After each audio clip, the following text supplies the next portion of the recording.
Bhupesh, cabinet के कुछ महत्वपूर्ण फैसले यहां लिए गए। कैबिनेट बैठक में एमएसपी पर कोदो, कुटकी और रागी की खरीदी होगी। 20.5 लाख मीट्रिक टन धान पर फैसला लिया गया है। धान के साथ चावल की नीलामी करेगी सरकार। बेस्ट प्राइस के लिए बीडर से मांगेंगे रेट। तो सीजी एसपीजीसी की कोरबा में 2 यूनिट बंद होगी। 120 मेगावाट क्षमता की 2 यूनिटें हैं जो बंद की जाएंगी। कैबिनेट ने संचालन मंडल के फैसले का समर्थन भी किया है।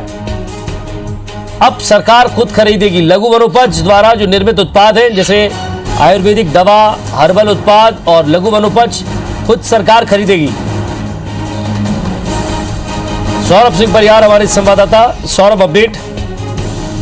बिल्कुल, देखिए, कैबिनेट की बैठक में आज 8 महत्वपूर्ण फैसले लिए गए हैं। उसमें सबसे महत्वपूर्ण यही है कि जो कोदो, कुटकी, रागी की खरीदी जो है न्यूनतम समर्थन मूल्य पर होगी। जो पिछले दिनों हमने देखा कि मुख्यमंत्री भूपेश बघेल जब बस्तर के दौरे पर थे, उन्होंने जो है एक सभा को संबोधित करते हुए ये घोषणा की थी।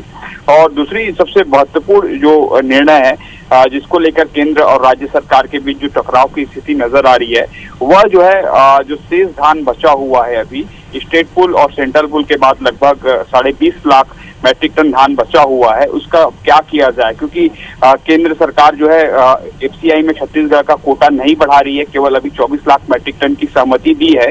ऐसे में छत्तीसगढ़ सरकार अब इन बचे हुए धान को क्या कर सकती है। तो हमने पिछले दिनों देखा था कि सरकार ने कहा था कि हम जो है खुले मार्केट में इन धान का ऑक्शन करेंगे, नीलामी करेंगे, और उसकी प्रक्रिया भी शुरू कर दी गई है। इसके अलावा अब सरकार ने एक बड़ा निर्णय लिया है आज की बैठक में कि सरकार जो है अब धान के साथ साथ जो है चावल बनाते हुए, कस्टम मिलिंग बनाते हुए उसको नीलामी करेगी। तो सरकार का बड़ा निर्णय है। अर्थात जो केंद्र के साथ जो लगातार टकराव हो रहा है, केंद्र जो है अब जो अपनी एफसीआई में कोटा है वो नहीं बढ़ा रहे हैं, तो ऐसे में सरकार ने ये विकल्प ढूंढा है। और कल मुख्यमंत्री भूपेश बघेल के साथ जो है 2 और मंत्री, कृषि मंत्री रविंद्र चौबे और खाद्य मंत्री अमरजीत भगत भी जो है केंद्रीय खाद्य मंत्री पीयूष गोयल से इसी मुद्दे को लेकर मुलाकात करेंगे। संभव है कि कुछ बढ़ जाए, लेकिन इससे पहले कि सरकार ने अपने विकल्प ढूंढ लिए हैं।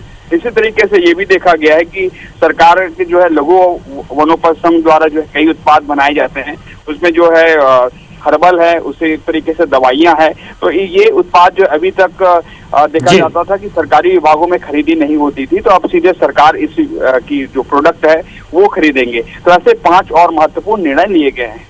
शुक्रिया सौरभ इस तमाम बातचीत के लिए।